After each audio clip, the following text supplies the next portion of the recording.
So it's safe to say Caitlin Clark's debut for NBA on NBC went well. Really, had a natural presence on the broadcast. She played a game of NBC with Jamal Crawford, a horse game, that is. But before it got started, lost the first game, won the next two. I don't know how you technically spin that. I mean, if it's a series, she won it, but she lost the first game, as she lamented. But nonetheless, she gets out there and gets on the broadcast and speaks on a myriad of issues, but she's funny. Obviously, Caitlin Clark has a good sense of humor. We've seen that over the years. And he acknowledged losing to the newest phenomenon in the game while speaking live on national television.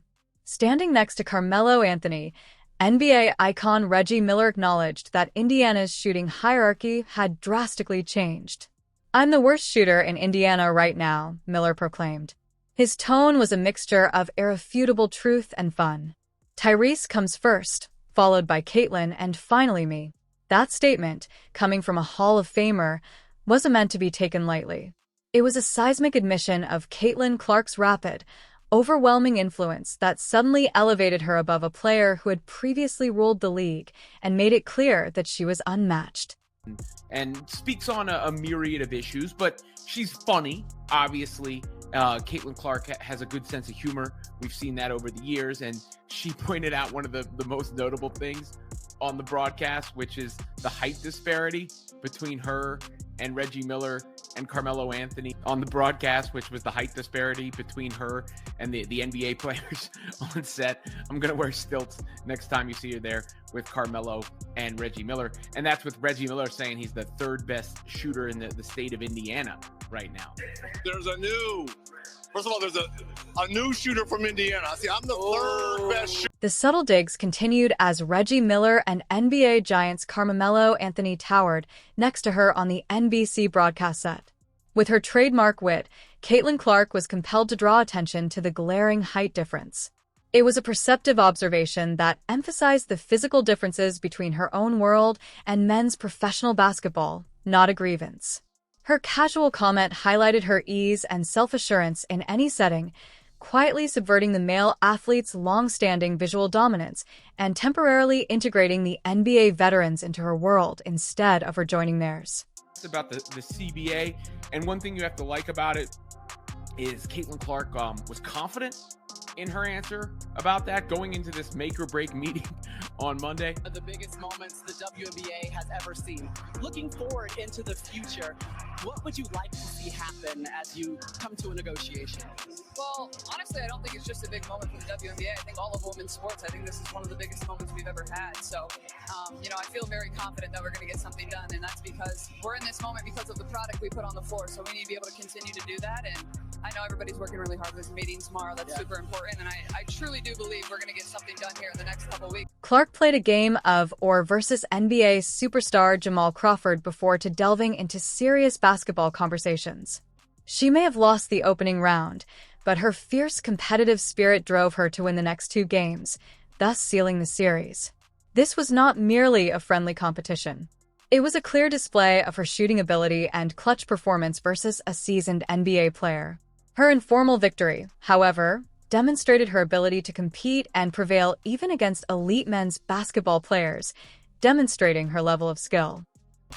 So, obviously Caitlin Clark's voice, the biggest voice that can speak on this, because she's been the catalyst for the WNBA being in position for a transformative CBA, a change in salaries, the way that they're headed. So it's good to hear that she's confident. She's always expressed so much love around the league and what it can become and what it was and all of those things.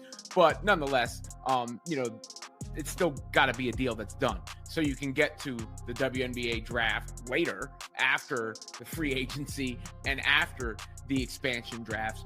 But hopefully, that's a good sign for WNBA. Beyond his antics on the court, though, Clark really made an impression when he talked about the upcoming WNBA collective bargaining agreement talks. "I feel very confident that we're going to get something done," she said, exuding confidence. This was more than just hope.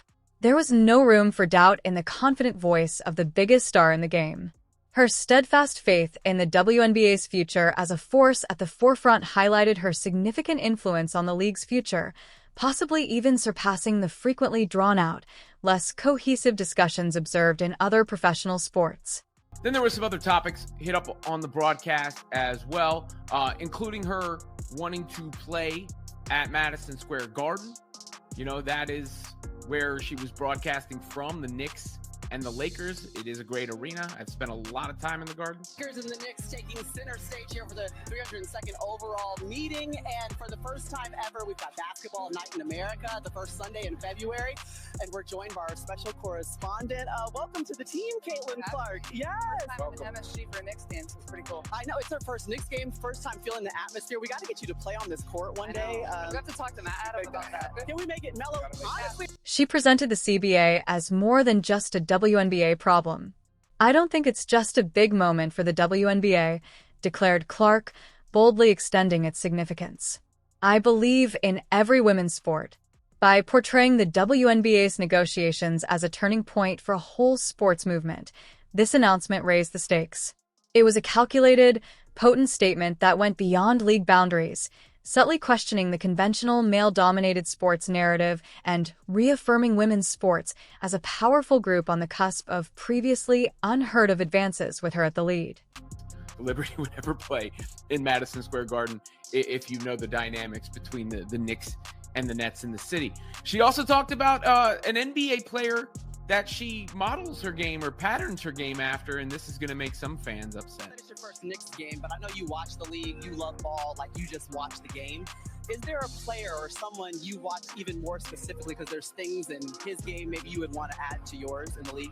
Man, I think Luka. I mean, Luka's amazing and he's incredible. I think the way he can not only score the ball, but also the way he passes. And I think the thing about him is, like, he's not the fastest, he's not the most athletic, but he can get his defender to move where he wants him to go, and he takes up that space. And he A strong truth served as the foundation for her conviction. "The product we put on the floor is what brought us to this point." Clark categorically ascribed the league's increasing success in bargaining leverage to the skill and commitment of its players. In stark contrast to storylines that occasionally place more emphasis on league executives or outside variables, this comment was an unmistakable, clear tribute to player agency. It sent a strong message that the athletes themselves are what propel the WNBA's growth, a fact that necessitates respect and just reward and may change the balance of power in all professional organizations. You got that right. So, you know, that's funny because the reason I said it could make some people mad, Stephanie White had notably on a broadcast talked about how I think it was when Luka was back on the Mavericks, they in a way played, you know, faster and more together, or the ball popped more. I think that's what it was. The ball moved more without Luka out there. So Clark referencing Luka with some of the stuff around her and Stephanie White, you know, and the butting heads narratives from last year will be amusing. But, you know, again, Caitlin Clark just playing basketball is important, and she did hit on that as well, and continues to discuss Team USA. You can see how big a focus that is for her. Clark's evaluation of the WNBA's present situation was quite positive. She drew a realistic picture of today after recalling her childhood attendance at the Minnesota Lynx games. Basically, every arena you visit is completely booked. This was more than just an observation. It was a victorious declaration of unheard-of commercial success, mostly driven by her own influence. Her remarks emphasized the sharp contrast between the challenges of the past and the victories of the present, acting as a strong, indisputable defense of the league's worth and potential expansion. Few people can claim to have had a direct influence on this remarkable accomplishment. Playing basketball is important, and she did hit on that as well, and continues to discuss Team USA. You can see how big a focus that is for her. 2 years into the professional career, year 3, the evolution of Caitlin Clark's game is what? It's funny because I was just looking back at some old videos from when I was at Iowa, and, like, I can just tell how much my body's changed, but I think in a good way. Like, you have to be stronger. It's a much more physical league, so I think that, and then obviously I almost only appeared in 13 games last year, so more than anything, I'm just itching to get back out on the court and kind of feel like myself again, and I've been putting in a lot of hard work, and I got USA basketball coming up, so looking forward to that too. Yeah, I was happy to see. Yes, sir, Reg. Reggie Miller. Her argument was further supported by the league's quick growth, which has already seen the addition of 2 additional teams, bringing the total to 14, with the ambitious target of adding 18 teams in the upcoming years. Clark had the authority of someone who is watching history unfold. She reaffirmed that business is thriving, highlighting the observable expansion that is directly linked to higher player demand and viewership. This expansion demonstrated a proactive, thriving league that is aggressively attacking the established quo and expanding its footprint. It was a direct result of the WNBA's growing popularity, which was mostly driven by her. The ability, according to Clark, the pipeline is more robust than before, with collegiate athletes making a smooth transition to the professional ranks at a top level. She claimed that the talent was growing better and better, citing the ongoing intake of outstanding athletes that improved the WNBA's overall competitive environment. This finding demonstrated a long-term growth model in which an increasingly demanding professional league is fueled by the collegiate system. It's a must-watch for any basketball lover since it demonstrates the sport's growing popularity and the amazing talent level that is now regularly joining the WNBA. The interviewer acknowledged Clark's special position and stated clearly that she was the reason the WNBA was in role for a revolutionary CBA. They pointed out that her voice is the most powerful one available to discuss this topic. This was more than just compliments. It was an indisputable acknowledgement of her unique impact, putting her at the center of the league's most important talks. Her assurance of a successful outcome thus holds a great deal of weight, indicating to supporters and interested parties alike that the league's biggest star is totally dedicated to and actively participating in its transformative future. Beyond a here and now, Clark focused on a dream for the future that echoed throughout Madison Square Garden, the location of the show. Carmelo Anthony told Clark, "We have to get you to play on this court one day." Gladly accepted, stating that she wanted to bring a fever game to the famous location. This goal was more than a personal desire. It was a daring declaration about the WNBA's ability to pack storied NBA facilities, dispelling the myth that these spaces are only used for men's basketball and demonstrating her ability to break through conventional barriers. She was clearly enjoying the ambience at Madison Square Garden. "I love it, and Knicks fans are crazy," she said. "I adore those that have a strong basketball interest." This realization showed how deeply she connected to the unadulterated passion of her loyal followers. No matter which team they back, her capacity to immediately connect with such a passionate fan base emphasized her charisma and star power, implying that her mere presence could attract an NBA-caliber audience and securing the WNBA's position on the biggest platforms. Clark even demonstrated a keen awareness of the intricate basketball scene in New York by jokingly pointing out that the Liberty, who currently play in Brooklyn, probably wouldn't want to relocate a game to Madison Square Garden. She was aware of the long-standing rivalry and business dynamics between the Knicks and Nets, as well as the Liberty's role within them, as evidenced by this short, clever remark. It was a subtle, astute moment that demonstrated her abilities as a player and as a perceptive observer who could navigate the complex narratives that even experienced broadcasters may fail to notice. She cites NBA players as role models when asked about them. Some were taken aback by Clark's decision to select Luka Doncic. This decision generated debate right away because it came from a player whose initial influence has been likened to numerous legends. It was an unexpected choice, and the explanation she gave delved deeply into the subtleties of basketball IQ and court mastery, establishing a new benchmark for analytical depth in player comparisons and offering new insight into her cerebral approach to the game. It was very instructive to hear Clark's justification for his admiration for Doncic. He's not the fastest. He is not the most athletic. Rather, she praised his ability to manage space and maneuver defenders. This particular focus on mental toughness, skill, and strategy rather than physical prowess offered a nuanced but potent statement on what really makes a successful basketball player. It quietly questioned the widely held NBA narrative, which frequently places an emphasis on pure athleticism in favor of a more intelligent, creative strategy for controlling the court. Referencing Stephanie White's earlier remarks about the Mavericks occasionally playing faster and more cohesively without him, the interviewer pointed out that Clark's selection of Luka Doncic would annoy some fans. This gave Clark's support a layer of lighthearted controversy and demonstrated her readiness to voice her opinions even when they might be in conflict with stories. It emphasized her unadulterated genuineness, a quality that strikes a deep chord with viewers and might stir things up just enough to keep NBA fans talking. As she looks to her professional future, Clark talked about how her physique has evolved in a positive way since college. She described the WNBA as a much more physical competition and underlined the need to get stronger in order to compete.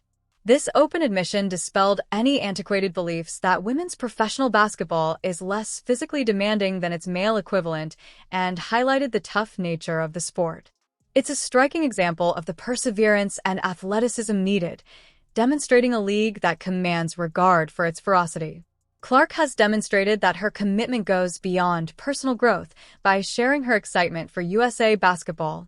She stated, "I got USA basketball coming up," demonstrating her dedication to serving her nation abroad. Her emphasis on international competition is a testament to both her pursuit of greatness and the growing prominence of American women's basketball. Her involvement highlights the WNBA's growing influence in developing foreign talent and its aspiration to rule the world.